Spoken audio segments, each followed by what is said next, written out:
como gestor de proyectos. En la Fundación Valencia Port nosotros somos el centro de innovación del puerto de Valencia y principalmente participamos en proyectos europeos cuya finalidad es conseguir pues, desarrollar tecnologías innovadoras con el fin de aplicarlas digamos, en infraestructuras críticas como puede ser el puerto de Valencia. También estoy en el área de ciberseguridad y hoy, como la ciberseguridad, la seguridad física y la resiliencia también están muy unidos, muy de la mano, pues voy a contar un poco todo este tema sin entrar en temas muy técnicos, pero como teniendo unas buenas medidas de seguridad física y ciberseguridad, pues podemos ser más resilientes y reaccionar antes ante problemas de este tipo que están tan de moda. Somos socios, Ángel. Sabes que Mercavalencia está pegadita al puerto de Valencia. Sí, sí, lo sé, lo sé. Yo Nuestra, vivo cerquita de Mercavalencia. nuestra ampliación natural era la Font de Sant Lluís. Lo que pasa es que, bueno, estamos ahí con Adif, a ver si nos vuelven a tener en cuenta. Y nosotros tenemos ahí un proyecto con Pragma Charge para todo el tema de subir la mercancía al tren. Sí, sí. La idea es que los contenedores que entran por Valencia los subamos unos pocos kilómetros en camión y luego de ahí suban a través del corredor mediterráneo a los trenes. Sí, sí, Y estamos ahí con se todo el está tema de apostando la... mucho por el ferrocarril. De hecho, se está subiendo mucho y con la nueva terminal que esperemos que no tarde mucho en estar finalizada, ahí sí que se va a dar un empujón bueno, porque a nivel de carretera, la verdad es que estamos bastante saturados y la opción del tren, yo creo que todo el mundo ve que es el futuro y hacia donde hay que ir. Obviamente no nos podemos olvidar del tráfico rodado, que te da una flexibilidad que no tienes en el tren, pero que sí, que hay que ir hacia la parte de tren y apostar por ella. Claro que Sí, sí. sí. Y estáis con todo el tema de la base de datos, esta gigante que vamos a compartir todos para el transporte. Eso te cae a ti. Pues La base de esa datos está pública, la de...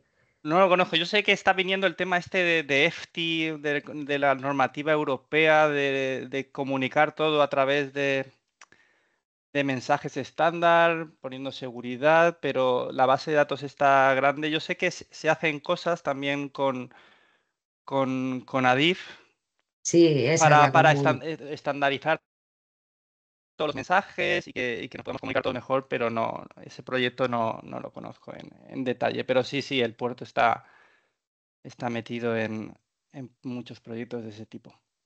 Ese lo estuve comentando con Nuria Lacaci. Yo creo que Mm, es no compañera conozco a Nuria. vuestra. O es Barcelona. No, Tengo un lío Nuria ya. es creo que es la responsable de la Asociación de Cargadores, ¿no? Eso, sí, es verdad. Es verdad, es verdad. Y el otro era el de Puerto de Barcelona. Siempre los mezclo.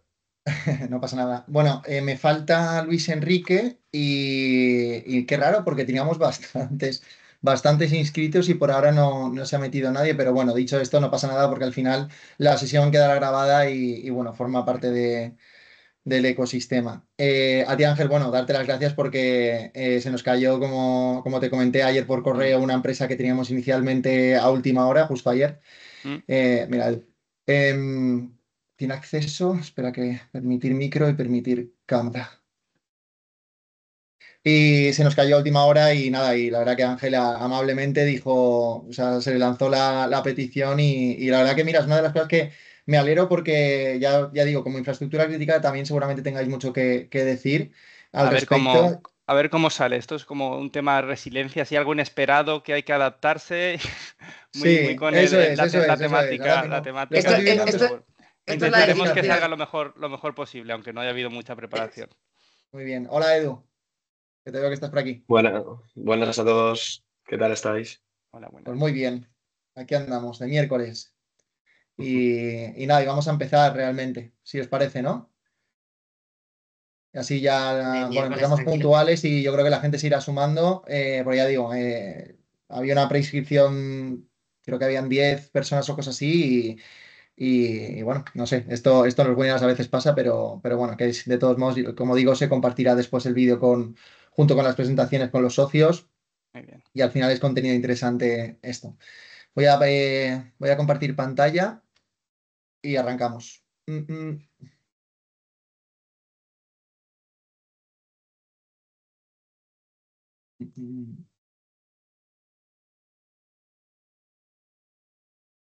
Este.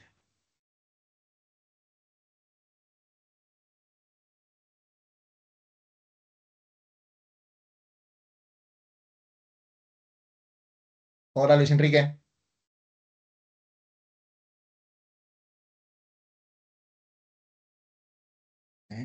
No sé por qué os salen las notas. Hola, ¿se me oye? Voy a compartiros. Sí, sí, perfectamente. Buenos Voy a, días. voy a Buenos compartir días. la ventana porque esto no sé por qué sale de esta forma. Así mejor.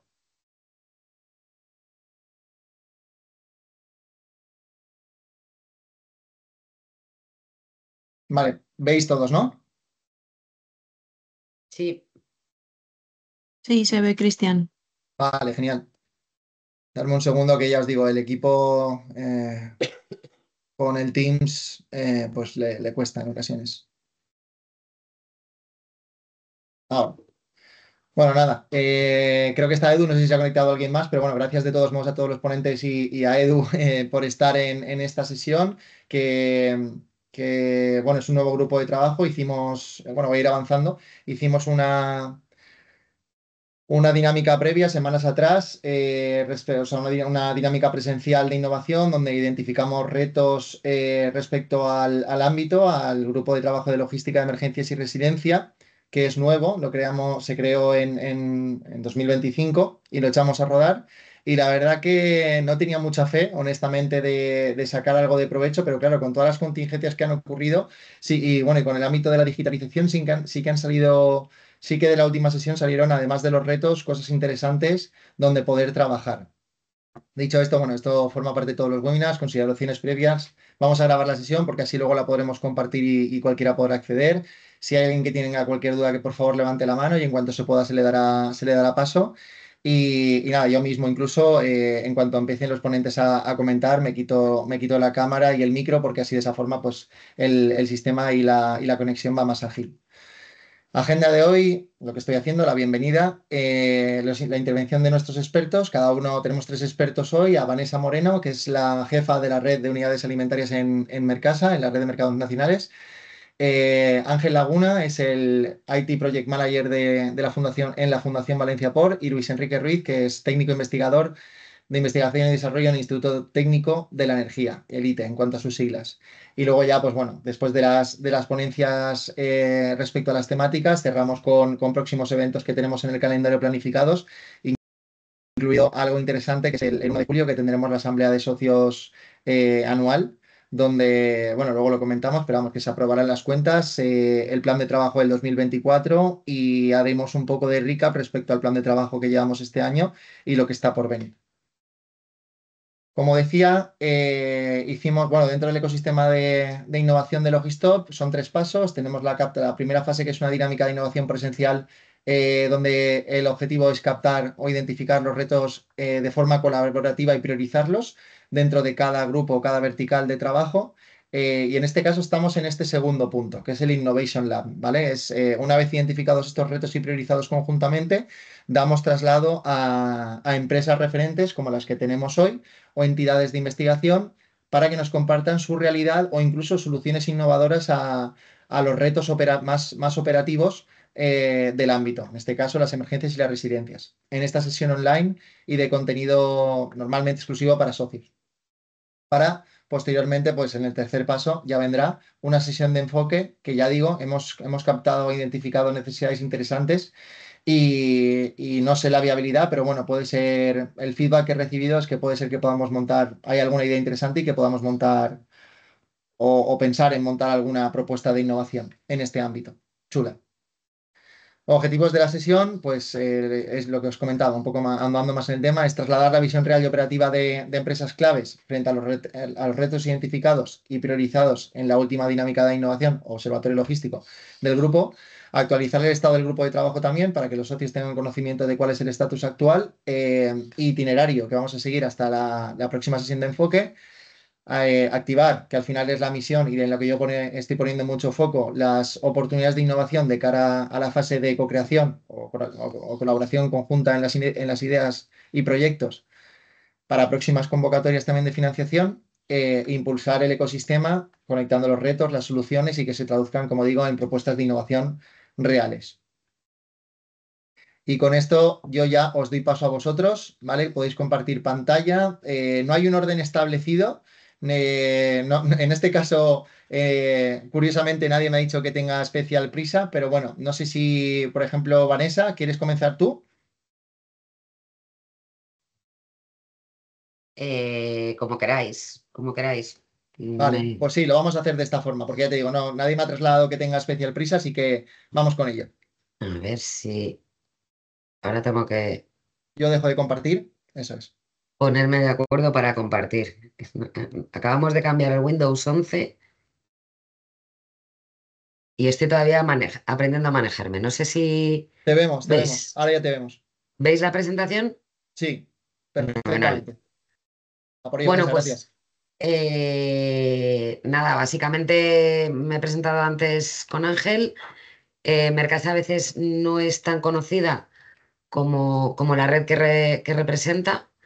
Mercasa es una empresa pública, pertenecemos al Estado. Ello nos limita mucho en el tema de emisiones, en el tema de subvenciones, porque las empresas públicas no pueden ser receptoras de partidas presupuestarias, salvo por Real Decreto que así se estimen. Con lo cual estamos abogados a ser rentables por nosotros mismos, ¿no? Nuestra función básica es ser responsables del apoyo, la promoción y modernización de las infraestructuras comerciales, y en este caso concreto de la red de Mercas. Todos conocéis seguramente, bueno, pues Ángeles de Valencia, Mercavalencia, Mercabarna, Mercamadrid, pues junto a los 24 ayuntamientos somos propietarios de la red de 24 Mercas. ¿Qué tenemos ahí dentro? Pues tenemos un total de 3.200 empresas mayoristas y de prestación de servicios, muchas de ellas de carácter logístico. Generamos 30.000 puestos de trabajo directos dentro de la propia red y diariamente se realizan 110.000 transacciones. Lo que comercializamos, pues 8,7 millones de toneladas de alimentos ubicados o a través de 8 millones de metros cuadrados. Básicamente, creo que es importante que situar a Mercasa siempre en vuestro mapa porque, como comentábamos antes de iniciar la sesión, somos el lugar perfecto donde plantear soluciones innovadoras. Soluciones innovadoras desde el punto de vista tecnológico alimentario, pues parece muy lógico, pero también a nivel logístico, ¿no? Hablamos de Smart Cities cuando tenemos actualmente Smart Markets, como ha dicho Cristian, porque al final, pues una Mercamadrid tiene el tamaño del Principado de Mónaco, pero tiene la tranquilidad de que lo que circulan por allí son profesionales. Entonces, cualquier innovación relativa, pues no lo sé, a vehículos independientes sin conductor humano, pues puede probarse en la red de mercas. Pero bueno, hoy veníamos a hablar bueno, nosotros estamos al servicio de la cadena alimentaria.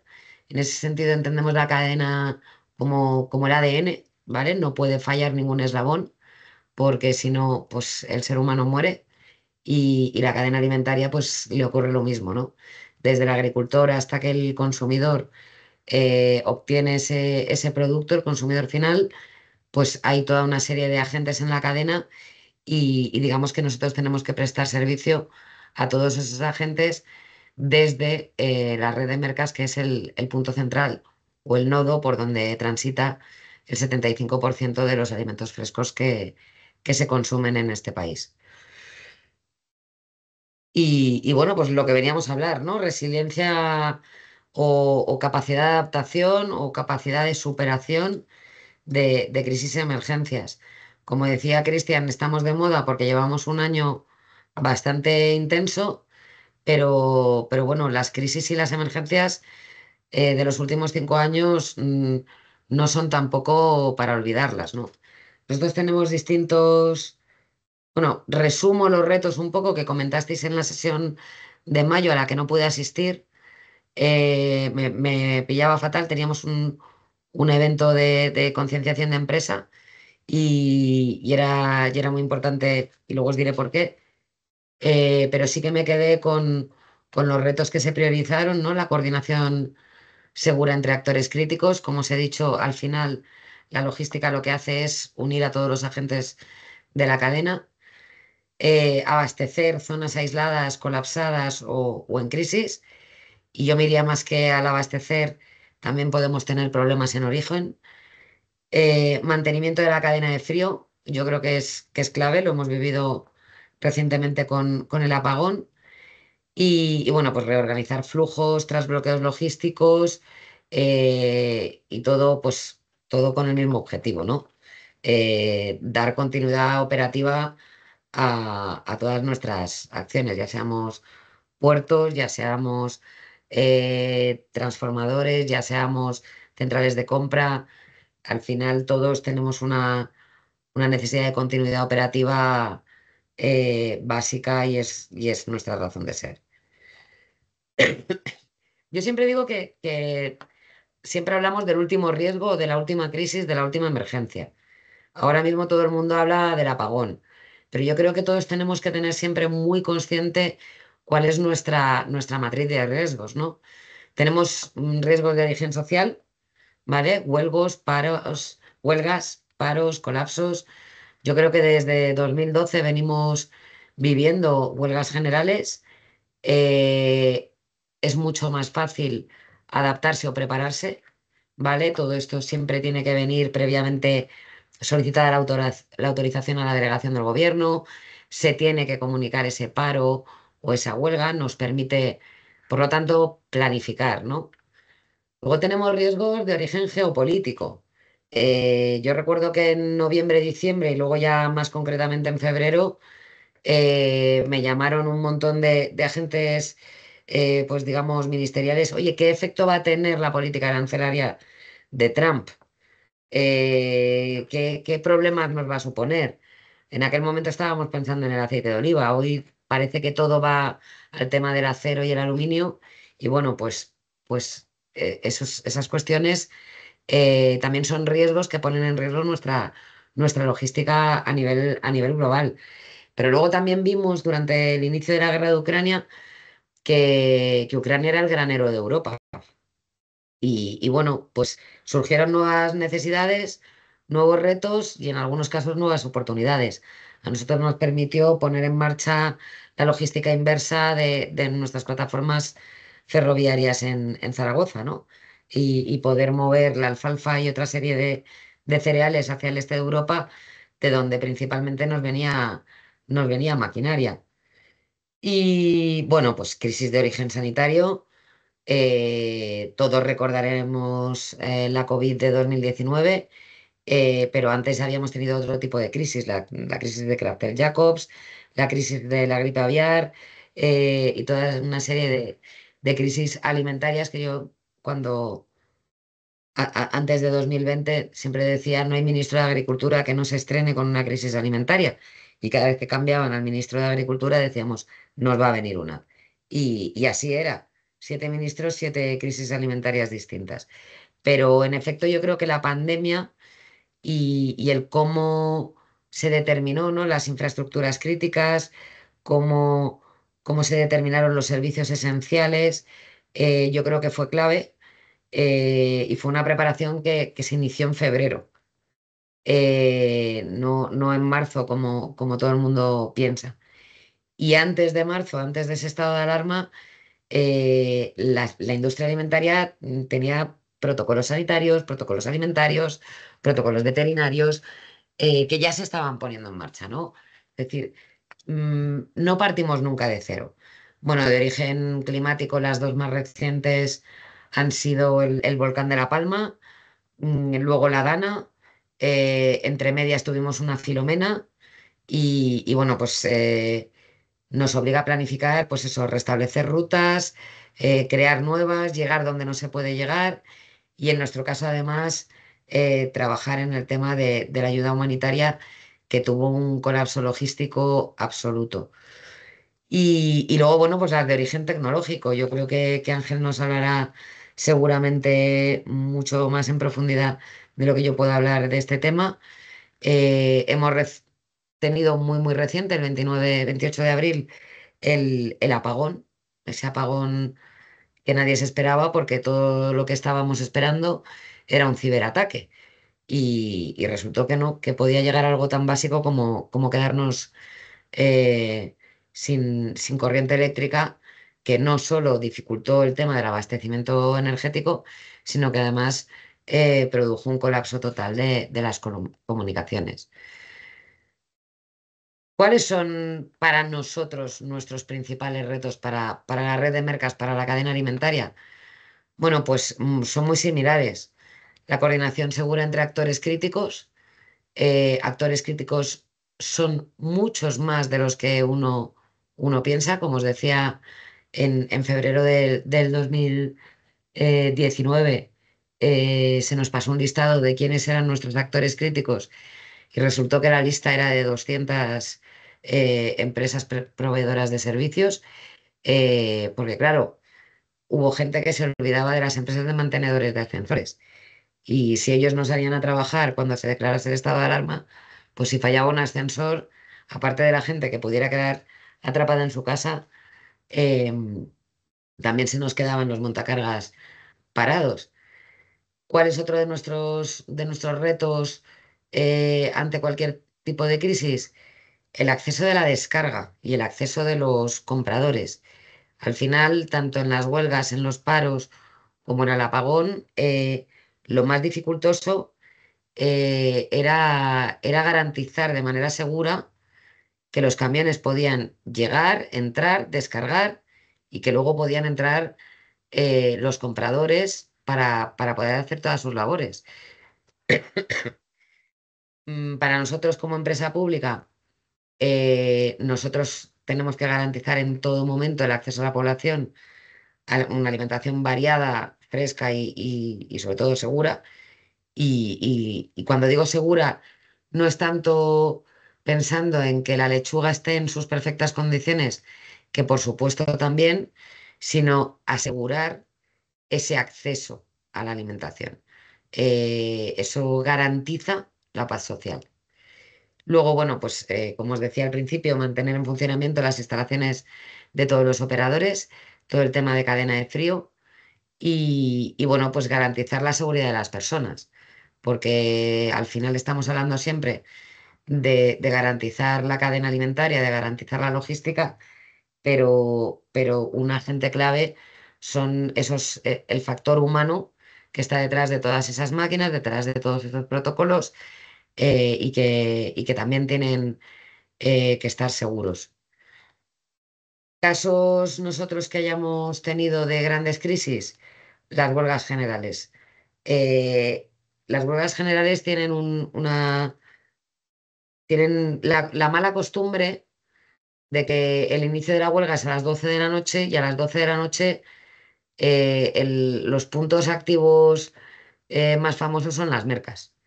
Entonces, cuando a las 12 de la noche fábricas están cerradas, centros de transporte están prácticamente inoperativos, a nosotros se nos concentran los grandes sindicatos con toda la población allí, organizan piquetes, organizan bloqueos y para nosotros es el momento crítico, es la descarga, es la llegada de todo el producto fresco a las unidades alimentarias. Para nosotros los puntos críticos son los controles de acceso y la creación de convoys de seguridad para los transportistas, ¿no?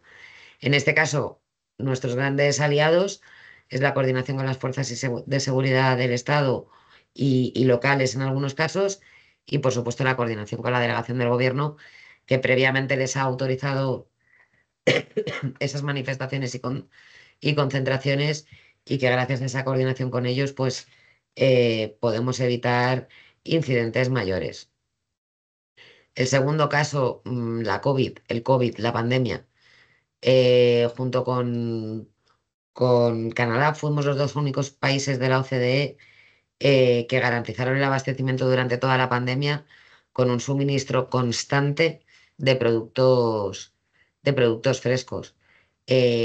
Allí, en este caso, como os decía, la preparación empezó en febrero.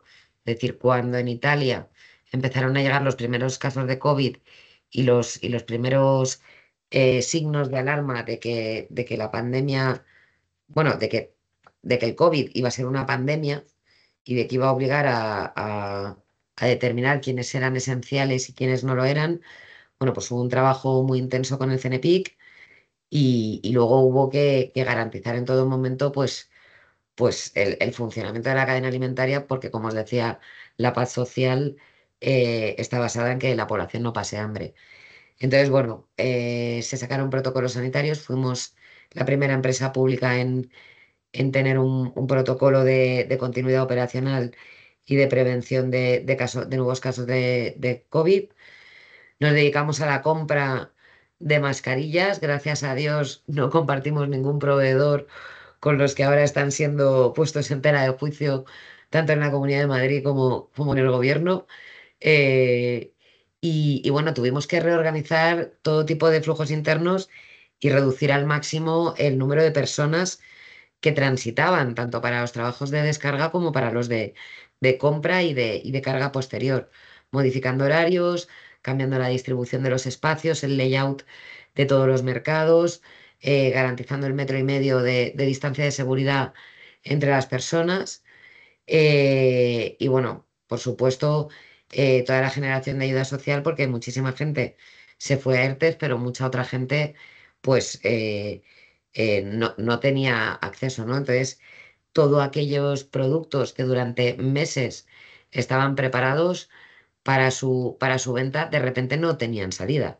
Recordemos que la hostelería estuvo cerrada más de 3 meses y fue fundamental pues sacar adelante un montón de pollos de corral y de huevos que había que vender, un montón de cordero que estaba preparado para Semana Santa, que estaba recién, bueno, preparado, que acababa de ser, digamos, estaban en los fetos todavía de sus madres y había que decidir cómo redistribuir todo ese producto porque las cámaras congeladoras de toda España ya estaban colapsadas de producto de hostelería y entonces, bueno, pues se gestionó muchísima coordinación para hacer ayuda social y ayuda humanitaria a la gente que más lo necesitaba. Y bueno, pues como os decía, era básico aportar confianza a todos los actores de la cadena y dar continuidad a a nuestras operaciones. Yo creo que en 2020 fue cuando creamos nuestros grandes protocolos de gobernanza.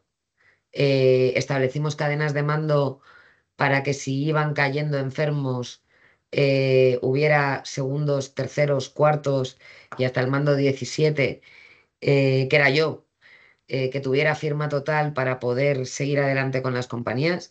Nosotros sufrimos la pérdida de un directivo en marzo, en el mismo mes de marzo, lo cual nos obligó a adelantar pues todo este tema de gobernanza y adelantarnos a todos los protocolos necesarios para tener firmas, poderes y demás en caso de que fueran cayendo enfermos los distintos directivos, ¿no? El caso 3, pues el caso 3 fue Filomena, no habíamos terminado de digerir la pandemia, todavía llevábamos mascarillas y viene una nevada que colapsa toda la zona centro del país.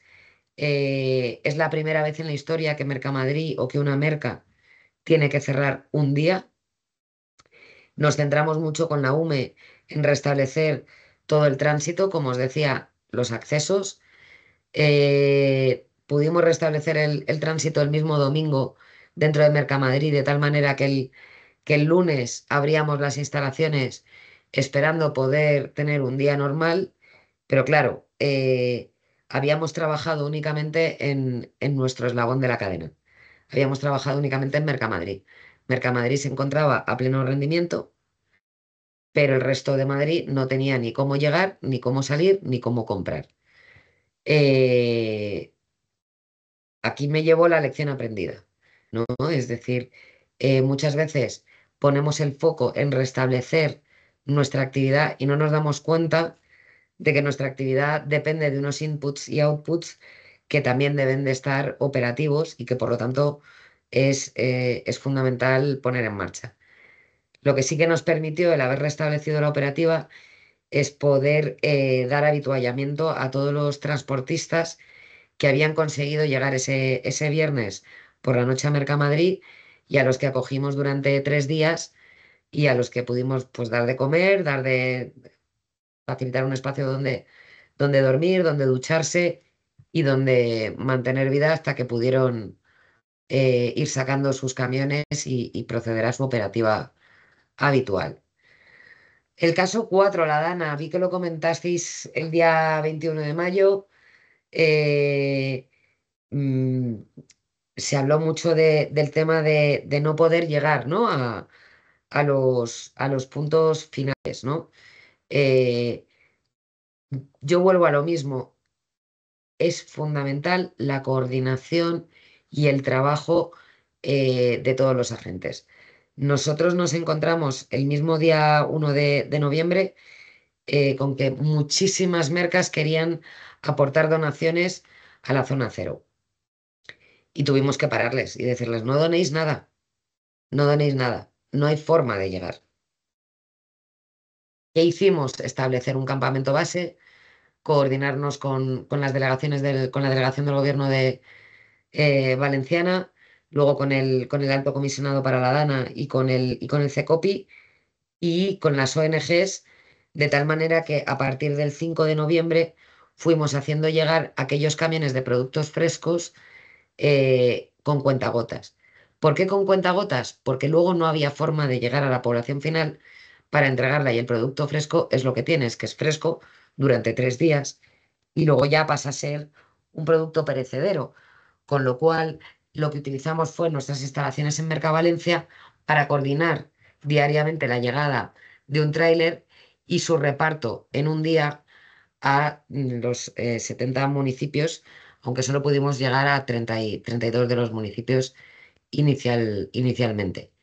Una vez que las ONGs se fueron de allí, una vez que el ojo público dejó de estar presente, digamos, en la zona afectada, Mercasa a través del ministerio fue habilitada para abastecer y estuvimos durante 4 meses repartiendo 1.350 toneladas de frutas y hortalizas eh, a las poblaciones afectadas y luego coordinado con la salida de World Central Kitchen, que fue quien hizo el mayor despliegue, el reparto diario, perdonad, de menús calientes que acabó hace unas semanas.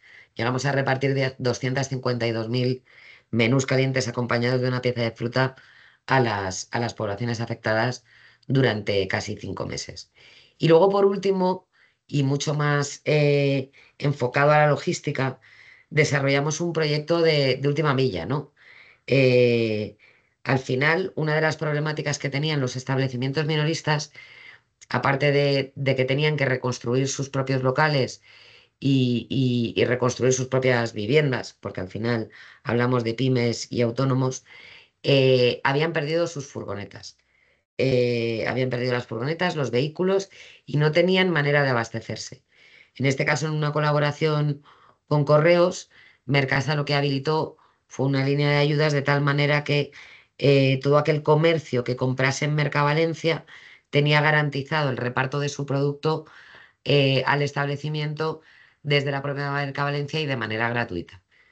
Este proyecto todavía está activo, se acaba la semana que viene y bueno, yo creo que ha sido además un proyecto piloto para ver todo el tema de la distribución de última milla, porque si bien está muy, muy desarrollado en el tema de paquetería, en el tema de alimentación y de fresco, el funcionamiento todavía necesita muchos avances, yo creo que tecnológicos, pero sobre todo de adaptación entre el prestador de servicio del reparto, ¿no? y el mayorista y el minorista, que son sectores muy atomizados, poco digitalizados y con unas necesidades muy distintas.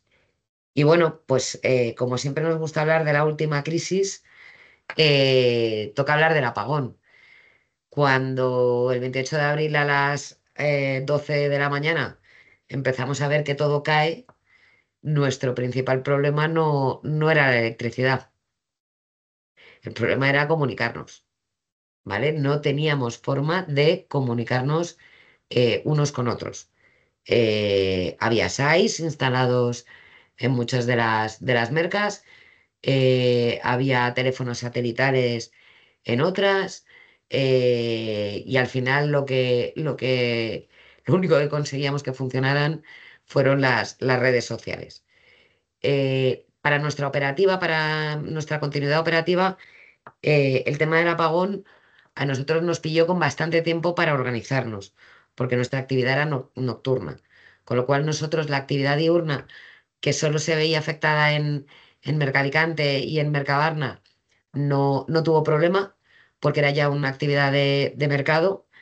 El tema del frío estaba absolutamente garantizado con grupos electrógenos, y lo que sí que vimos fue que tuvimos que desde incluso alguna merca prestar grupos electrógenos a las gasolineras, porque las gasolineras no eran capaces de bombear el preciado combustible del que se abastecían los grupos electrógenos. Entonces, para nosotros, el tema clave era decidir si abriríamos o no las mercas que tenían actividad por la noche. Parece absurdo pensar que mientras que en Getafe creo que llegó la luz a las 6 de la tarde, a Mercamadrid llegó a las 2 menos 5 de la madrugada, cuando la actividad de venta se inicia a las 2 de la mañana. Mercagranada recibió también corriente y suministro eléctrico a la 1:30 de la madrugada.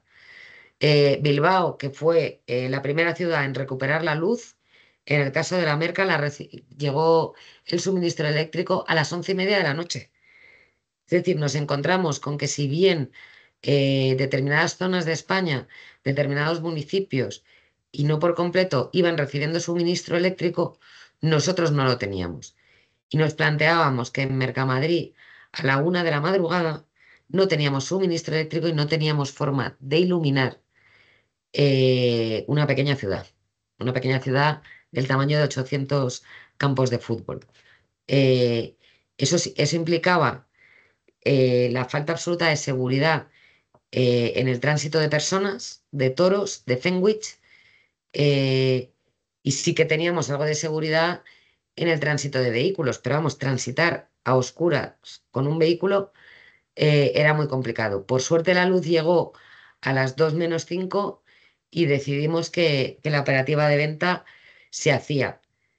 ¿Cómo nos preparamos para esa situación? Pues permitiendo la entrada de todos los vehículos de descarga en horario diurno, que normalmente no se permite. Por radio se dio comunicación para que supieran que podían iniciar la descarga en cuanto llegaran a Madrid, de tal manera que aprovechamos las horas de luz para permitir el arrime a muelle y la colocación de los camiones. Los camiones mantuvieron motores encendidos, con lo cual pudieron mantener el frío dentro de su carga.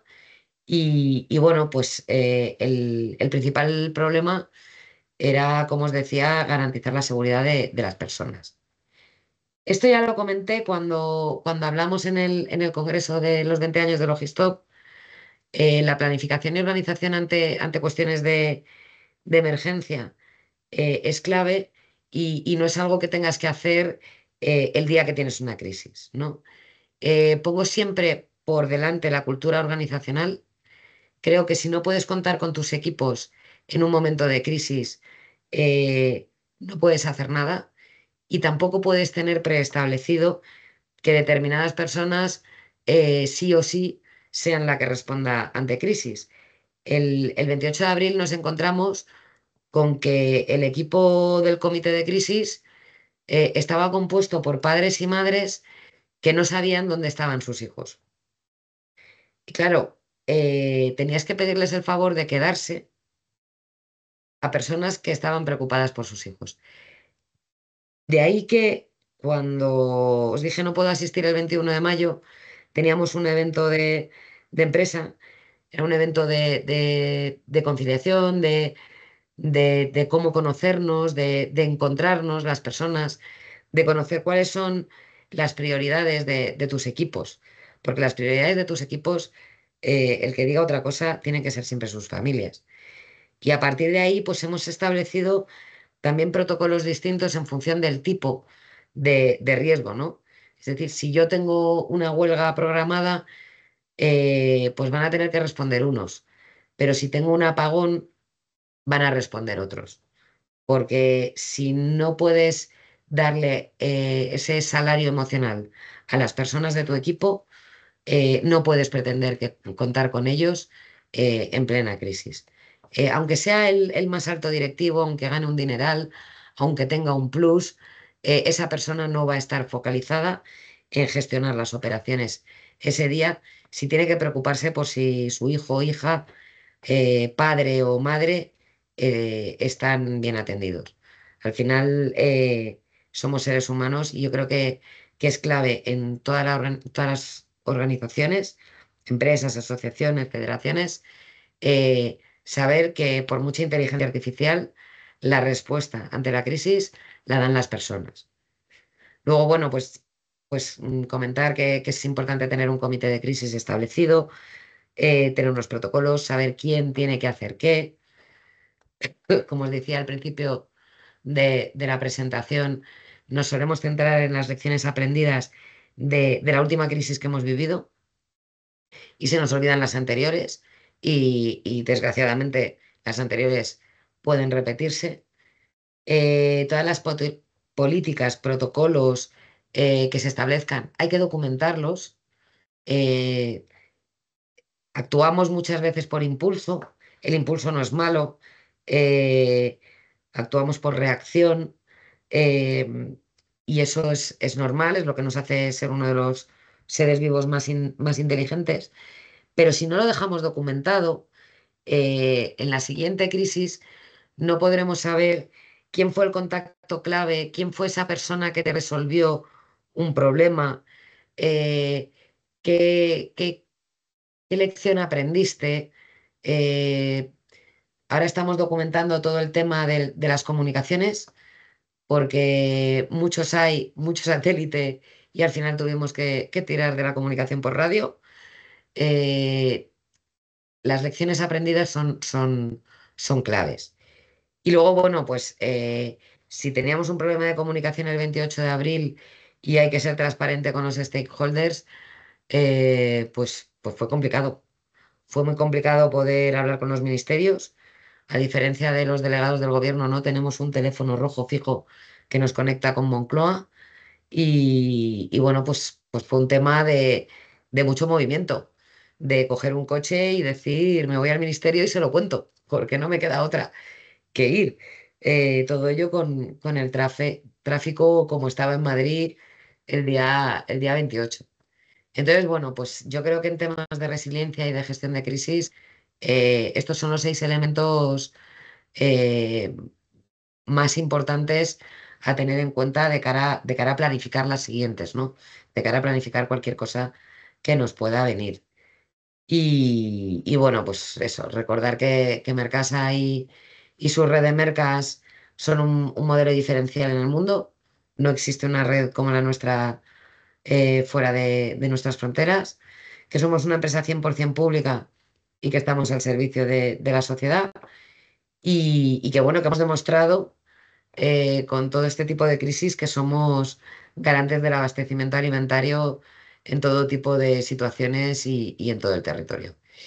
Y nada más, creo que no me pasa de tiempo, Cristian, No, ya no, lo me has hecho dirás. perfecto. De hecho, justo lo tenía en mente. Lo has clavado en 20 minutos y bueno, la verdad se ha dicho que me han surgido varias preguntas, pero a la par luego las iba solucionando, o sea que en realidad, bueno, sí, si acaso te lanzo una, pero antes de eso, enhorabuena, o sea, no me queda otra cosa que daros la enhorabuena, porque esto sí que, por ejemplo, es un ejemplo, así como vivimos tiempos convulsos y todo lo que nos llega por parte de lo público es, bueno, ni eficiencia, colapso, tal, pues aquí estamos ante un ejemplo de una empresa pública que está haciendo las cosas muy bien, equiparable a empresas muy potentes del ámbito privado, que, como tú bien dices, estáis sacando lecciones de todo lo que habéis vivido. Encima es que me has puesto todos los casos, o sea, no es que te has dejado nada en el tintero, sino que desde las huelgas, que yo también he vivido de transporte en puertos y conozco lo que es eso de buena tinta, que informando de cualquier novedad.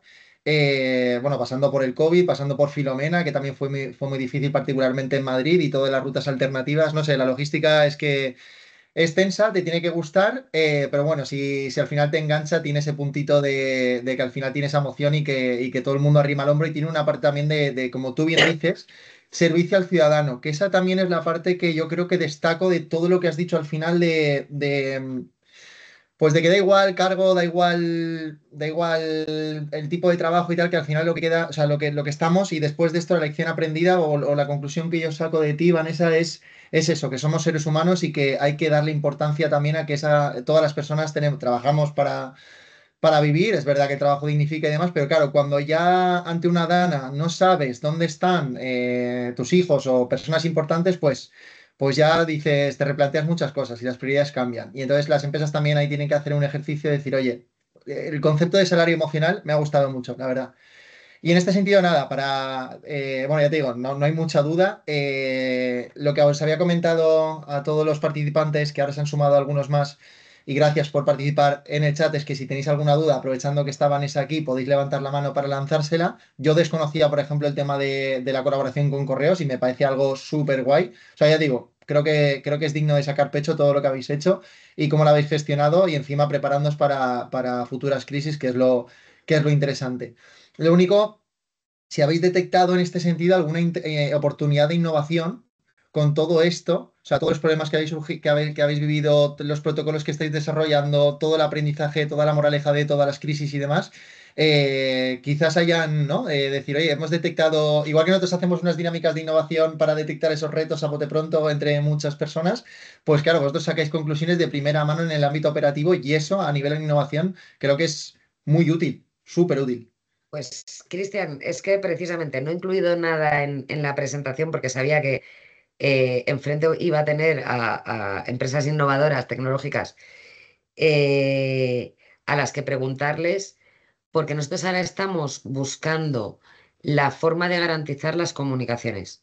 Ya. ¿Vale? Para nosotros la comunicación es clave. Al final tenemos 24 mercas que están repartidas por todo el territorio, Ujú. y el día 28 no tener luz, como te decía, no era nuestro principal problema. Creo que Ujú. existen alternativas. Además, bueno, el IDAE acaba de sacar unas bases para el tema del almacenamiento, unas ayudas para almacenamiento de hasta 1 mega. Ujú. Y bueno, pues nosotros con las plantas que tenemos fotovoltaicas vamos a ir seguro a intentar poder acceder a ese almacenamiento, ¿no? de energía para poder asegurar el suministro eléctrico, pero para nosotros fue un verdadero y auténtico problema la comunicación.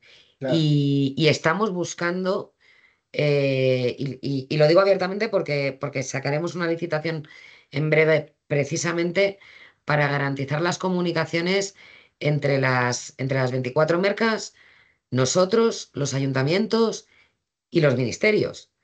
Es decir, para el Ayuntamiento de Córdoba era muy fácil saber en qué situación estaba Merca Córdoba.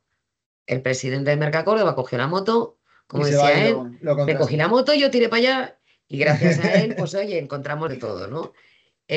Porque nos puso enseguida pues servicios de policía, pero desde Madrid no podíamos conocer el estado de situación porque al final todas las comunicaciones pasan por un sistema absolutamente innovador y moderno que Pero depende que del va por suministro luz. eléctrico. Claro.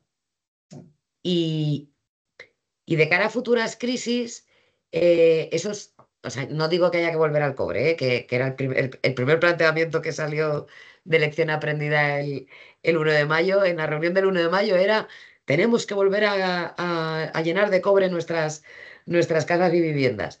Em, lo comentó en el Congreso de Logística, en vuestro 20 Congreso, el comandante de la UME, Sí. Ujú. que está muy bien el ENS, que no voy a ir en contra porque como soy gobierno de España no puedo hablar en contra del ENS, pero que la población civil se maneja por WhatsApp Ujú. Sí, sí. y al final necesitamos una solución para las comunicaciones que a lo mejor ya existe y por eso no he querido poner nada en la presentación, porque seguramente ya existe y no quiero meter la pata, yo sé de tomates, no de cables. Em, Sistemas de comunicación resilientes Sí, alternativos. Y y bueno, está muy bien. O sea, alternativos. ya te digo que, bueno, yo cojo el guante y todas las personas que están aquí que al final les interesa eso, creo que tenemos que darle una pensada en ese sentido porque, bueno, ¿qué voy a decir? Quien conozca, por ejemplo, la convocatoria de emisiones, hay una línea a propósito del ámbito de defensa y tal, y tiene que ver con la emergencia y resiliencia, justamente. O sea que la verdad que este grupo está bien traído este año y creo que es algo que viene para quedarse. Entonces, o sea, es sentido común. Al final todo parte para poder coordinar, también lo dijo el comandante de la UME en su momento en el encuentro, que todo pasa existe buena voluntad de todo el mundo, pero si no hay un mando y no hay una coordinación, al final puede ocurrir que hayan esfuerzos en vano y un poco como pollos sin cabeza, ¿no? Entonces, para que esa coordinación existe más a nivel nacional, por ejemplo, algo que hacéis vosotros muy bien, que sois un órgano central que administra toda la red de mercas de toda España e islas, pues que debe haberlo, tiene que haber una comunicación. Y eso me parece algo muy interesante a estudiar y a trabajar en ello. Así que gracias. Gracias, Vanessa, por lanzar el reto y lo pensaremos. Y si a vosotros tenéis algún avance en ese sentido, pues lo aplaudiremos Nosotros, y estaremos atentos a ver cómo ya podemos digo colaborar. que estamos ante la duda de incluso hacer una consulta innovadora para que nos presenten los mejores y posibles proyectos. Pues ya te Sí, digo, el satélite del Ayuntamiento de Zaragoza, el teléfono satelital, pues dio la casualidad de que si estaban dentro del edificio no funcionaba. ya, pues eso. No, eso hay Es que decir, que identificarlo, está claro, está claro. Identificar todas esas barreras bueno, no sé, yo sin ir más lejos, por ejemplo, que cuando vas al Metropolitano, sé que es a nivel usuario, pero cuando te aproximas se ve que ahí hay una comisaría que tienes inhibidor de frecuencia y no te va el internet. O sea, o mm, tienes wifi o esa gente no sé cómo se comunica, porque ya te digo que no va, o sea, no puedes llamar siquiera. no es por una comisaría. ¿No es por serio? Cuando era Calderón pasaba lo mismo. Yo era vecina del Calderón Sí, y los días de eventos o partidos no teníamos acceso a pues, nada. Pero no pues funcionaba eso. ni el mando del coche. Correcto, eso me lo dijo un taxista también, que los eléctricos, por ejemplo, tenían un problema. Bueno, pues nada, lo dicho, Vanessa, enhorabuena y muchísimas gracias. Y vamos a seguir. Ángel, ¿te parece? ¿Continúas tú? Perfecto. Vale, muy bien. A ver, vamos a ver si puedo compartir. Ya debes estar viendo la carátula de la presentación. ¿Me Lo vemos confirmáis? perfectamente. Gracias. Hasta ahora. Muy bien, una pequeña introducción sobre mí. Mi nombre es Ángel Laguna. Trabajo en el Departamento de Transformación Digital de la Fundación Valencia Port, que es el centro de innovación del puerto de Valencia. Y en el ámbito de la logística resiliente, yo os voy a hablar de la seguridad física y la ciberseguridad de los puertos, que como sabéis es un elemento clave en la cadena de suministro, y de unos proyectos que hemos participado y seguimos trabajando europeos de innovación que se llaman Pretorian y Trascend. Así que espero que encontréis la presentación interesante. Vamos a comenzar hablando por la importancia de los puertos en la cadena de suministro, que es bastante clara, pero podemos dar algunos números que los puertos, por ejemplo, españoles facilitan el 60% de las exportaciones, el 85% de importaciones, representan alrededor del 100% de la Unión Europea y la mayoría del comercio con terceros países. Tiene una importancia muy grande en el PIB español, tanto en el sector de transporte como el del español. Así que está claro la importancia de los puertos para la logística. Y en el ámbito de la seguridad hablaremos primero de la seguridad física, los objetivos a nivel de puerto, pues son mantener la seguridad de las áreas comerciales marítimas en base al Código Internacional para la Protección de los Buques e Instalaciones Portuarias, el PBIP, que os comentaré un poquito más en la siguiente diapositiva. También tenemos que proteger el puerto marítimo contra el terrorismo y las actividades ilegales y la inspección de contenedores que pueden tener alguna mercancía inapropiada. Seguimos, como os hemos dicho antes, con este código, que con sus siglas ISPS en inglés, porque es un código internacional que está impulsado por la Organización Marítima Internacional, que justamente nació como respuesta a los ataques terroristas del 11 de septiembre y que tiene como objetivo establecer medidas y procedimientos para prevenir los actos de terrorismo que puedan poner en peligro la integridad de pasajeros y de tripulación, así como atentar contra la seguridad de los buques e instalaciones portuarias. Una cosa curiosa es que no existe nivel de protección 0, sino que, como veis aquí en la diapositiva, empezamos en el 1, que es la situación habitual, y podemos llegar hasta el nivel 3. También hablamos un poquito de la seguridad, del escaneo de los contenedores. En el puerto de Valencia tenemos un escáner en el que, según diferentes factores de riesgo, la aduana indica que el contenedor debe ser escaneado, y también se realizan inspecciones aleatorias. Por volumen no se pueden escanear todos los contenedores, pero sí los que son considerados de más riesgo. Hablando un poquito más de la seguridad física, también comentaros el sistema de control de accesos, que se denomina Megaport, tanto en el ámbito de la entrada, que es la exportación, como de la salida, que es la importación. Sobre todo a nivel de importación se realiza tenemos unos sistemas de detección de material nuclear o radiactivo, y como no, pues también tenemos un sistema de cámaras que leen tanto la matrícula de los vehículos como la de los contenedores para tener todo registrado. Muy importante también nuestra propia policía, la policía portuaria, que presta servicio en todo el puerto, y el centro de control de emergencias, que tenemos gente vigilando 24/7 en las operaciones portuarias para garantizar la seguridad, teniendo acceso a las herramientas y al sistema cerrado de televisión. Y hablando de resiliencia, el puerto de Valencia tiene un plan de autoprotección que se pone en marcha para coordinar entre los servicios públicos y privados ante cualquier incidente, accidente o emergencia, para estar preparados para reaccionar lo antes posible hasta este tipo de eventos. Hemos hablado de la seguridad física, pasamos ahora a la ciberseguridad, que aparece más en las noticias últimamente.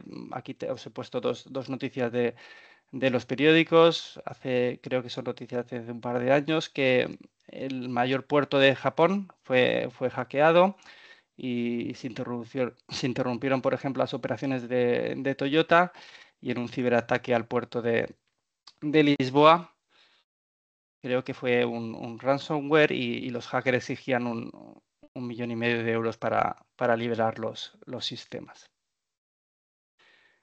Aquí os pongo también un ejemplo de la ciberseguridad para que veáis que está pasando, que es tiempo real. Aquí el sistema antivirus Kaspersky tiene una web donde nos dice en tiempo real sus detecciones de ataques.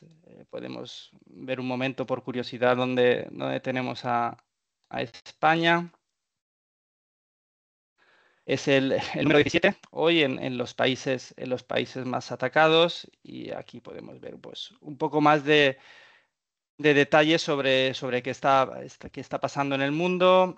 Por curiosidad, los países más atacados a día de hoy, que tenemos aquí la lista. El fin de semana parece que hubieron más descanso de los atacantes, y también tenemos un poco para que veáis que es aparte de que sale en todos los sitios, pues que realmente se están detectando todo este tipo de amenazas. Continuamos con la presentación. Hemos hablado antes, lo ha comentado Vanessa en su presentación, del esquema nacional de de seguridad que como administración pública estamos obligados a cumplir en el puerto de Valencia, y su misión es la prevención, la detección y la corrección para obtener una mayor resiliencia en el caso de ciberamenazas y ciberataques. Obviamente también indica que hay que hacer un análisis y una gestión de riesgos con las metodologías que se ha desarrollado para el Esquema Nacional de Seguridad. Y en este caso el puerto de Valencia tiene un SOC, un Security Operations Center, en las que monitoriza las incidencias de seguridad y también está obligado a reportar a los centros nacionales como infraestructura crítica a nivel nacional cualquier problema a nivel de seguridad. Pues hemos hablado de los ataques, bueno, de las amenazas físicas, de los sistemas de defensa tanto de riesgos físicos como ciber, pero a día de hoy todo evoluciona y los ataques híbridos son cada mes más frecuentes. En este ámbito se centran los dos proyectos que ahora os comentaré más en detalle, pero hoy en día ya no se trata solamente de terroristas que quieren poner una bomba, sino que normalmente se realiza una combinación entre ciberataques y ataques físicos. ¿Qué problemática tenemos o históricamente en las grandes organizaciones o infraestructuras críticas? Es que históricamente pues se han tratado las amenazas de forma independiente. Hay equipos que se dedican a la seguridad física, equipos que se dedican a la seguridad en las tecnologías de la información, pero a través de la hiperconectividad que estamos teniendo actualmente, queremos conectar todos los dispositivos, todos los sistemas, cualquier tipo de sistemas industriales, los estamos conectando a las redes, los queremos monitorizar, queremos tener acceso por Internet, nos conectamos a las nubes, pues todo está más interconectado y los riesgos físicos y ciber están cada vez más interrelacionados. Obviamente en la comunidad portuaria hay muchas organizaciones y empresas que comparten instalaciones físicas y también sistemas de tecnologías de la información que están conectados. Por lo tanto, es muy importante tener en cuenta en el análisis de riesgos los efectos cascada que pueden tener entre todos estos elementos interconectados. Y a raíz de la defensa y de la preparación ante estos posibles amenazas físico y ciber, os voy a comentar, aparte de dos proyectos, Pretorian, que finalizó en 2023, y Trascend, que es un proyecto en el que empezó el año pasado, que tratan de prevenir y reaccionar ante estos tipos de riesgos, tanto físicos como cibernéticos. Pretorian está más enfocado a infraestructuras críticas y la relación entre ellas, como veréis a continuación. En cambio, Trascend sí que se centra en dotar de resiliencia a la red de transporte. Está más focalizado.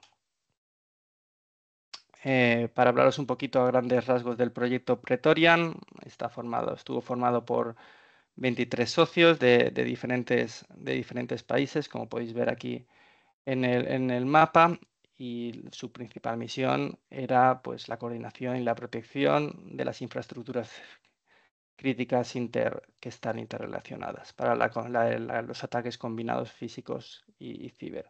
Empezó en junio de 2021, terminó en septiembre de 2023 y os voy a comentar un poco los resultados.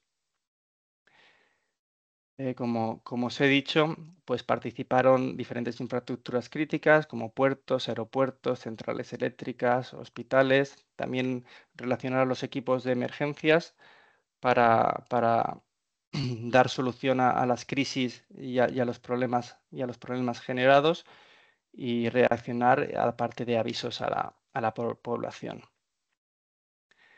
Aquí tenemos el resumen, digamos, de los módulos que se desarrollaron. Un primer módulo de detección de amenazas cibernéticas, otro de amenazas físicas, en las que se incluyó un sistema de detección de drones. Como veis, el tema de los drones está cada vez más de actualidad y se pueden realizar más ataques con esta tecnología, y en este proyecto se implementó y se desarrolló un sistema de detección de drones y neutralización que no se pudo probar porque la normativa hoy en día no, solo las fuerzas y cuerpos de seguridad del Estado pueden realizar la neutralización de drones. También se desarrolló un sistema de respuesta en la que había un sistema de ayuda de decisiones ante las incidencias, un sistema de emergencia, de información a la población, tanto de móviles como a través de las redes sociales, y de comunicación con los servicios de emergencia para que acudieran a la zona a realizar su labor. El proyecto se probó en 4 pilotos. El primero empezó en el laboratorio de Graz, es un laboratorio biológico situado en Graz, en la ciudad en Austria, en la que empezó el escenario con un robo de una muestra biológica que el atacante pretendía llevar al aeropuerto de Zagreb, que está a 2 horas en coche de Graz, para, a través del uso de un dron, esparcir el virus por las instalaciones del aeropuerto. Aquí podéis ver unas imágenes del piloto. Arriba a la izquierda tenemos al supuesto terrorista, cómo accede al laboratorio para robar la muestra. Gracias a los sistemas de reconocimiento de imagen, se pudo detectar su imagen y ser detenido en el aeropuerto de Zagreb, en la imagen inferior izquierda, gracias a que hubo un macheo y un intercambio de información entre estas dos infraestructuras críticas. A la derecha vemos el sistema de detección de drones, el sistema de aviso a la población, en el que se detectan dónde se encuentran los teléfonos móviles de la zona, y la intervención de los servicios de emergencia. El segundo piloto lo realizamos en el puerto de Burdeos, en el que se realizó un ciberataque a un gemelo digital que acabó en un ataque físico y una explosión de una central eléctrica, lo que provocó los efectos cascada en el puerto de Burdeos, y en la que también se tuvo que realizar una coordinación de los servicios de emergencia. Aquí tenéis unas pequeñas imágenes del piloto. El tercer piloto se trató de un ciberataque al sistema de control industrial de las compuertas de una presa en Croacia, en la ciudad de Sink, en la que se abrieron las compuertas y se bloquearon para provocar una inundación en un hospital que se encontraba aguas abajo. Entonces se detectó el problema y se avisó a los servicios de emergencia para que el hospital estuviera preparado para hacer frente a la inundación, y los servicios de emergencia también pudieran actuar en el caso de si hubiera gente afectada por estas inundaciones. Más fotos de cuando realizamos el piloto. Y por último, el último escenario, el último piloto que realizamos fue en la ciudad, en Valencia, en el puerto de Valencia. Fue el escenario principal, pero como infraestructuras también afectadas y que formaron parte del piloto, tuvimos al aeropuerto, al Hospital La Fe, y también estaban involucrados como servicios de emergencia los bomberos del consorcio provincial. En este caso, lo que simulamos fue un ataque ciber, en lo que se hackearon el sistema de control de televisión y el control de accesos, para que una furgoneta que contenía una bomba pudiera acceder a las instalaciones del puerto y realizar una una explosión. Se llevó a cabo la explosión y llegaron los equipos de emergencia y los servicios médicos.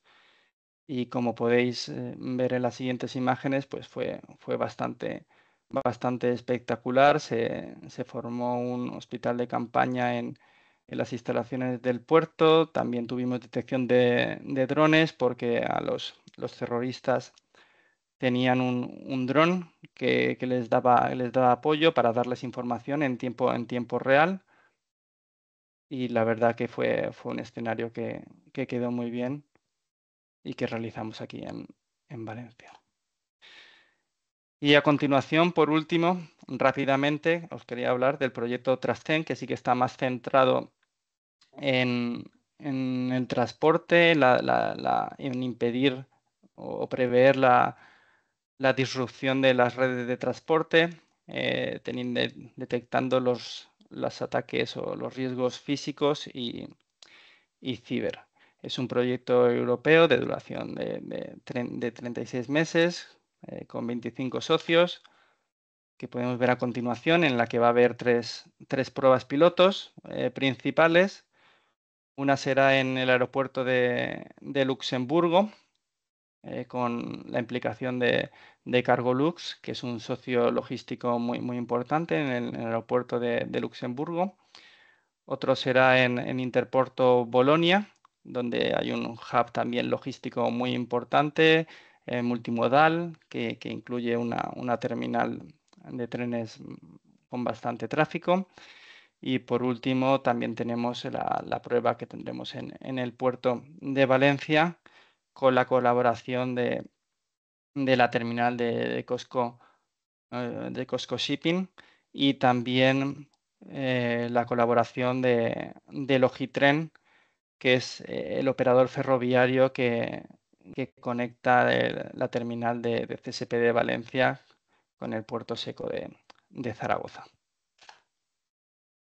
Y estamos todavía al principio del proyecto, por eso no tenemos resultados todavía, pero se está trabajando en la identificación de riesgos, de vulnerabilidades, para definir estrategias, para poder ser más resilientes ante incidentes que pueda parar la cadena de suministro. A partir de este análisis de vulnerabilidades y riesgos, se crearán políticas que ayudarán a la resiliencia de cada piloto. Además, estará soportado por nuevas herramientas tecnológicas que contendrán mecanismos de inteligencia artificial para monitorizar las operaciones en tiempo real y detectar estos riesgos, tanto físicos como ciber. Y por último, pues se realizarán las demostraciones, como habéis visto en el proyecto anterior, en escenarios reales que os hemos comentado, para ayudar y demostrar que este proyecto de innovación pues puede tener cabida y resuelve incidentes que pueden pasar en un entorno real. Y nada, con esto concluyo la presentación. Si tenéis alguna pregunta, pues estaré encantado de contestaros. Muy bien, Ángel. Muchísimas gracias por la intervención. Me ha parecido súper interesante. Yo la verdad que la parte de ciberseguridad no la hemos tocado tanto hasta ahora. En adelante me imagino que seremos poquito a poco más sabios y bueno, y súper interesantes los proyectos. Como dices, y bueno, si tenéis alguna duda se la planteáis a Ángel. Yo, bueno, así un poco pues tampoco es mi parcela, pero vamos, un poco por allanarlo, llevarlo más al terreno de los mortales. Lo único que me surge la duda, porque hemos hablado un poco de forma reactiva, ¿no? O sea, es verdad que se han dibujado escenarios y simulaciones para prevenir, pero existen, o sea, ¿tenéis ahora mismo tecnología, por ejemplo, desde la infraestructura crítica para prevenir, a lo mejor a través de, porque has hablado de que los ciberataques muchas veces se trasladan luego posteriormente cuando ven vulnerabilidad en ataques físicos? Entonces, ahora mismo existen predictores para prevención que hagan saltar alarmas y que digan, oye, quizás esto debemos observarlo y debemos actuar con planes. Que eso, de hecho, liga con la segunda cuestión. Te iba a decir, ahora mismo son simulaciones, esas mismas simulaciones se han trasladado a ya protocolos reales instaurados dentro por ejemplo, el puerto de Valencia? A ver, te puedo comentar que para prevenir es muy importante antes o continuamente realizar pues, lo que son los análisis de riesgos. Correcto. Conocer tu infraestructura, conocer las amenazas a las que te Correcto. enfrentas, tus vulnerabilidades. A partir de ahí, pues analizas, pues, como después de análisis, pues qué probabilidades, qué impacto, pues tienen estos riesgos y decides un poco, pues, acciones para minimizarlos, para mitigarlos o simplemente aceptas que puede pasar. Ujú. Hoy en día, con toda la tecnología que tenemos de inteligencia artificial, casuísticas muy importantes en la parte de ciber son que se está trabajando mucho en ello, es porque hasta ahora pues se detecta un problema, es sencillo cuando ya tenemos el problema, oye, hemos detectado un ataque, pero lo que dices tú, ¿cómo prevenir? Pues hoy en día, gracias a todo este análisis de herramientas que pueden analizar muchos datos, Ujú. pues se pueden detectar como acciones, digamos, anómalas que te pueden llevar a pensar que algo puede pasar. Por ejemplo, accesos a sistemas a horas que no se deberían acceder, Ujú. eh, comportamientos extraños o accesos a base de datos que no tienen a priori, pueden ser perfectamente legítimos, Ya. pero si correlas con la hora que se realiza, con el usuario que se realiza, pues todo esto te puede llevar a pensar de que aquí pueden estar pasando cosas raras. Y los temas en ciberseguridad van un poco también por ahí, no solo reaccionar y saber cómo y detectar cuando te está pasando algo anómalo, sino que gracias a este poder de análisis mayor que tenemos ahora con las nuevas herramientas y sobre todo con la inteligencia artificial, de intentar prever el futuro y intentar pues cortar el ataque antes de que suceda. Claro, es que ahora, eso estaba pensando yo, ahora hay una guerra por una parte tienes al ciber atacante que a lo mejor tiene sistemas de IA entrenados y que están aprendiendo en alternativas de cómo atacar o de formas ataques de formas alternativas, y vosotros también en ese sentido, pues o bien te lo aprendes de forma reactiva porque es verdad que en ese sentido te han metido un gol, o bien de forma preventiva, pues también entrenando la propia inteligencia artificial. Y de hecho, bueno, eso liga con una cuestión que te iba a lanzar, que es qué tecnologías, por ejemplo, entiendo que lógicamente, porque has hablado de gemelo digital, en el último tramo has hablado de IA, entiendo que las tecnologías ahora mismo que marcan un poco la tendencia también en este ámbito y que pueden ayudar más, son esas dos. No sé si me dejo alguna más que quieras compartir.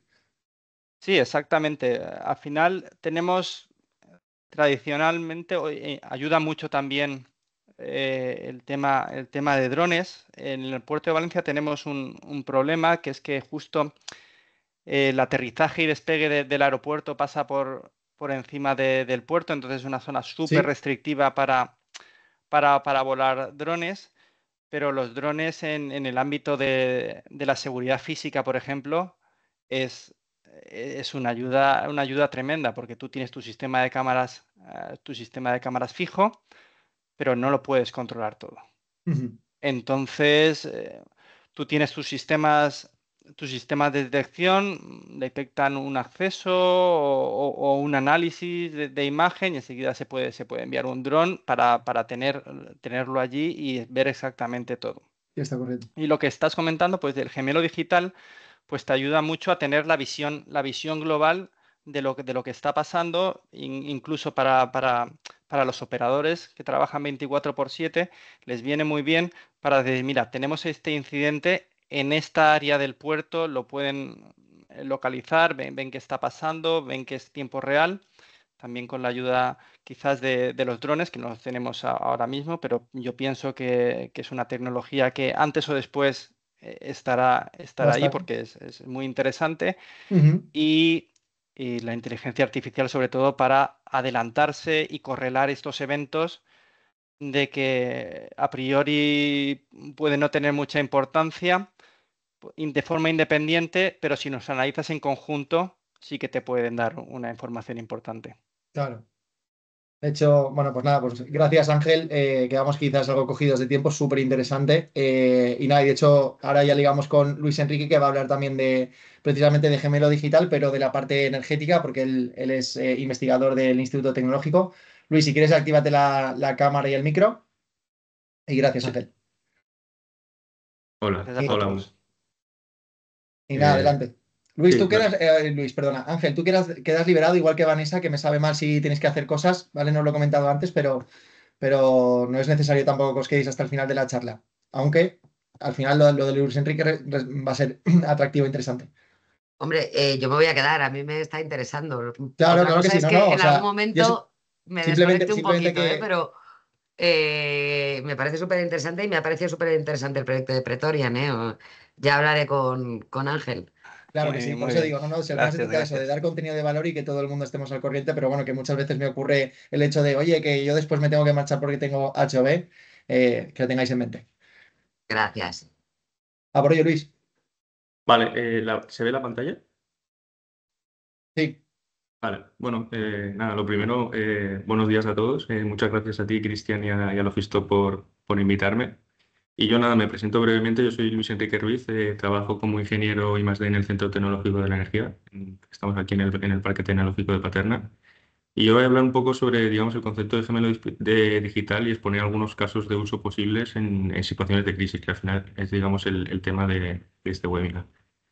Primero presentar un poco de qué es ITE, luego el concepto de gemelo digital y luego ya por último comentaré las posibilidades que puede ofrecer en este tipo de situaciones. Aquí sí que quiero hacer un inciso y es que es vital comprender qué es el gemelo digital porque digamos que hay diversas definiciones en función de quién esté exponiéndolo y también qué es lo que permite conseguir, no simplemente para conocer conceptos, sino también para interiorizarlo porque al fin y al cabo basado en nuestra experiencia, esto permite que, digamos, cada usuario, cada empresa, cada cliente identifique nuevas aplicaciones adaptadas a sus sectores, situaciones o a casos particulares más allá de las que planteamos nosotros inicialmente, porque tened en cuenta que al final sois vosotros o las empresas las que tienen más, digamos, el conocimiento o el expertise aplicado a su sector.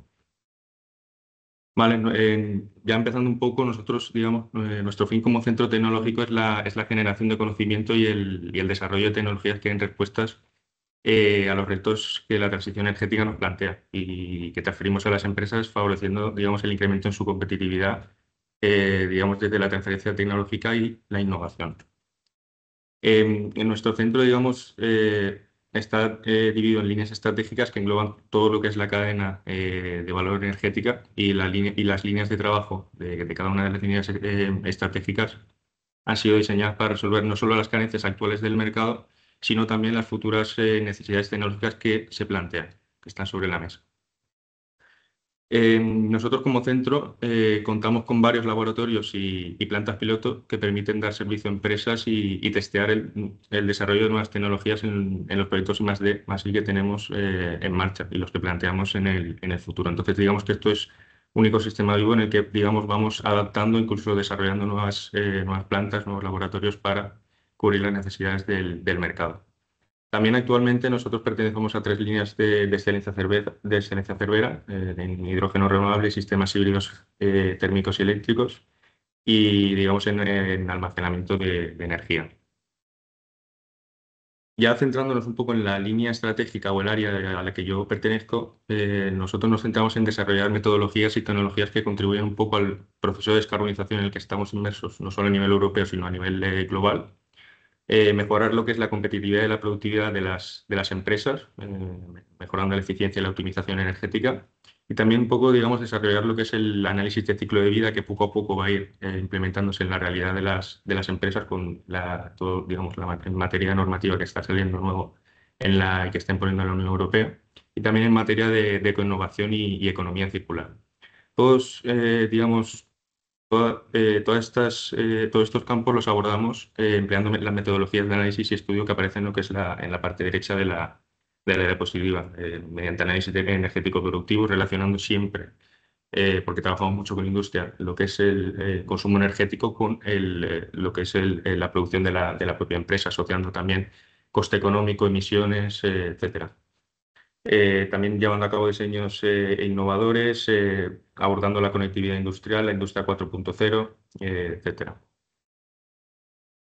En concreto, las líneas de trabajo a las que nosotros nos dedicamos son la de asesoramiento en digitalización energética, diseño y despliegue de sistemas energéticos, servicio de análisis energético y diseño, y desarrollo y despliegue de gemelos digitales, que esto es lo que vamos a abordar hoy. Y algunas de nuestras capacidades son pues, el modelado, simulación y optimización de procesos y consumos industriales, el análisis de impacto en distintas situaciones, el cálculo de huella de carbono y análisis de ciclo de vida y la evaluación de, digamos, de la eficiencia energética y descarbonización del proceso integral, entre otras. Vale, ya un poco, ya quería llegar rápido a este punto porque tampoco quiero pasarme el tiempo y quiero profundizar en lo que es lo importante. Ya vamos a entrar directamente en el tema del que hemos venido a hablar, que es el gemelo digital. Como os he comentado antes, existen numerosas definiciones de gemelo digital que la mayoría conocerá. Al fin y al cabo, digamos que no es más que una representación digital de la realidad. Esta realidad ya sea un objeto, una máquina, un proceso, una planta, una cadena logística, una infraestructura crítica, cualquier tipo de cosa que nos imaginemos, digamos que el gemelo digital es una representación virtual de esa realidad física. Algunas de sus aplicaciones son pues, la diagnosis, la previsión, la generación de escenarios what if, condicionales un poco, digamos, analizando todos los tipos de situaciones posibles y, digamos, todo ello englobando lo que es la optimización de esos escenarios, la predicción del consumo, del coste energético, digamos también de lo que son aplicándolo un poco al ámbito de logístico, los flujos en las distintas rutas, etcétera. Como cada persona, centro o empresa, digamos, como os he comentado, tiene su propio concepto de gemelo digital, a partir de aquí hablaré un poco de lo que nosotros consideramos como gemelo digital, basándonos en la línea de trabajo que llevamos varios años ya desarrollando, ¿vale? Es importante que entendamos que no existe un solo tipo de gemelo digital, sino que hay varias tipologías. Nosotros, digamos, los clasificamos por ejes, ejes de clasificación para identificarlos.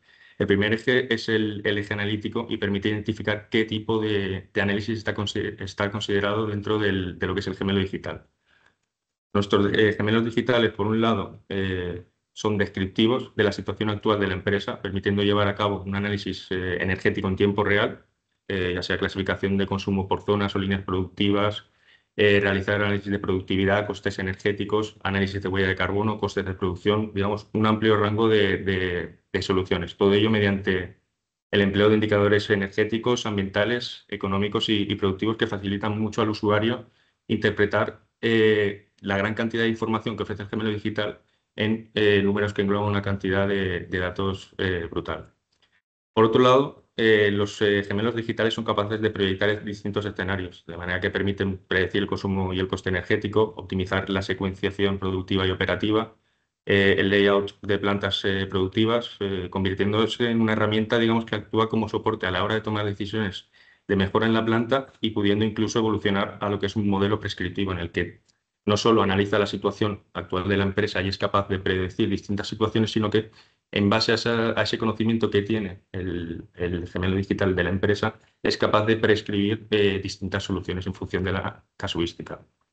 Aquí sí que me gustaría aclarar que los modelos que nosotros desarrollamos pueden estar conectados a planta, pero no es un requisito indispensable para su funcionamiento. El siguiente eje, digamos que es el eje de alcance.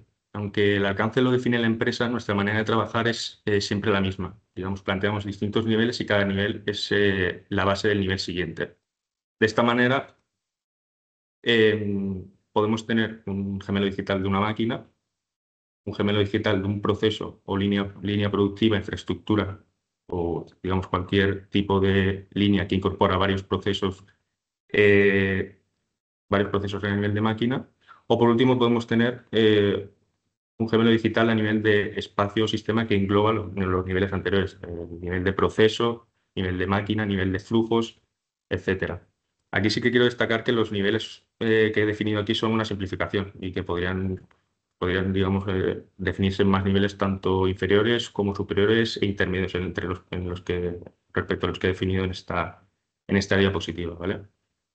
Y luego ya por último, otro de los ejes que distinguen a los gemelos digitales es el eje de la lógica interna. Nuestros modelos se basan tanto en el modelado físico puro, incluyendo o entrando tanto en el campo de la termodinámica como el de la mecánica de fluidos, electricidad, etcétera, como en el modelado basado en datos apoyado, por ejemplo, en técnicas de IA.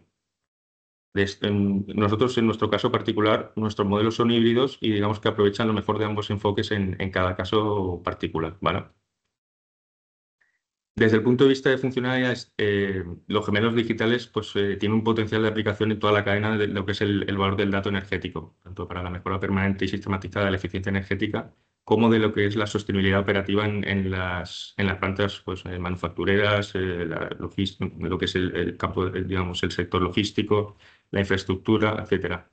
Algunos de sus usos, que no todos, digamos, son la predicción del consumo energético y del coste de operación energético, el soporte a la hora de tomar decisiones de mejora, tanto productiva como energética, el cálculo de la huella de carbono y consumo energético, la optimización del layout en planta. Aquí, por ejemplo, si os fijáis en las imágenes que añadido a la derecha, digamos que se trata de una empresa que fabricaba zapatas de freno. Ellos querían analizar una de sus líneas productivas que consistía en un horno, dos prensas y una perforadora, situándose, digamos, el cuello de botella en las prensas. Querían analizar cómo la incorporación de una nueva prensa afectaría a la línea productiva. En este caso se analizó cómo, digamos, cómo afectaba a los indicadores energéticos productivos y ambientales, y se concluyó digamos, que en esta nueva línea, con digamos, la nueva máquina introducida,